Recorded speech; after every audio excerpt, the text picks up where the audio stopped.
大家好，欢迎大家来到方红面对面，我是王云飞。俄乌战场总是牵动着人们的心。最近在俄乌战场最突出的地方在哪儿呢？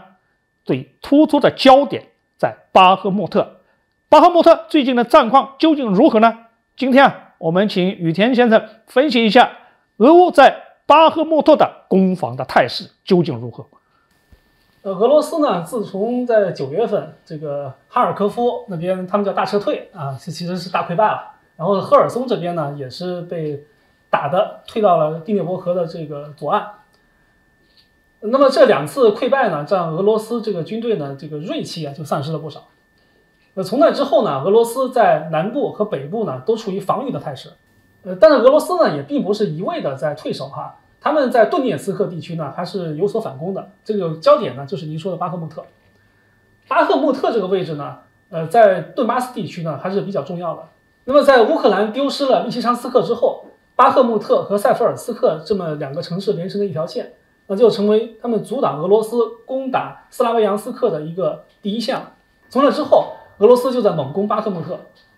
经过这个2-3个月的激烈的战斗呢，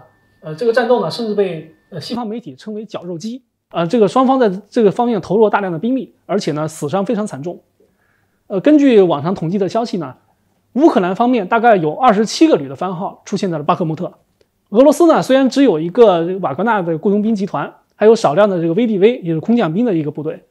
但是呢这几个月瓦格纳集团呢也招募了很多新兵，包括甚至传说中从监狱里提了很多囚犯过来上前线。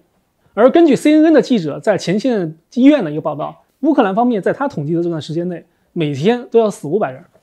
所以他这个确实非常惨烈。而最近呢，经过几个月的鏖战之后呢，乌克兰在巴赫穆特附近就是可能有点守不住的架势了。最近几天，俄罗斯相继攻占了苏勒达尔南部的一个小村庄，叫巴赫穆斯克。这个消息呢，当时还被很多网友误读了，说俄罗斯已经攻占巴赫穆特了，其实没有，它只是一个小村庄，叫巴赫穆斯克，就名字有点像。然后又相继攻陷了苏勒达尔的几个盐矿，然后一直打到了市中心。到今天呢，有消息称俄罗斯已经攻占了苏勒达尔的这个市政府。现在乌军呢，也就是退到了城市的北部一些街区，进行最后的这个战斗。但是据分析呢，就是乌军可能很快就要从这个苏勒达尔退出。那么如果俄军完全占领了苏勒达尔，那么巴赫穆特的乌军呢，可能就比较难受了。首先是苏勒达尔切断了巴赫穆特和塞弗尔斯克之间的这个联系，其次从苏勒达尔出发之后可以绕后，切断巴赫穆特背后的另外一条高速。如果是这一招成型的话，那么整个苏勒达尔就孤立无援了。在现在这个冬季寒冷的季节之内，那个乌克兰方面的这个部队呢又是死伤惨重，那么他们的这个出路就可能不太好。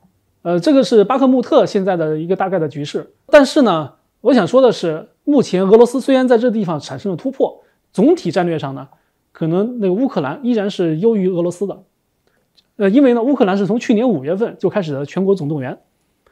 当时号称要动员100万，但虽然后来经过几轮动员之后，究竟达没达到现在不知道。但是据统计，目前乌克兰在前线的军队大概是50多万，这个是有的。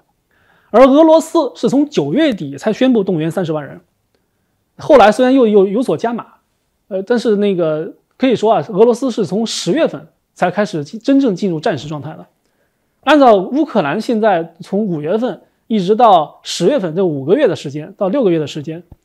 他们才形成了一个力量的爬坡。那么俄罗斯想形成同样的力量爬坡，那么算下来的话，得到明年4、5月份，俄罗斯的力量才能达到巅峰。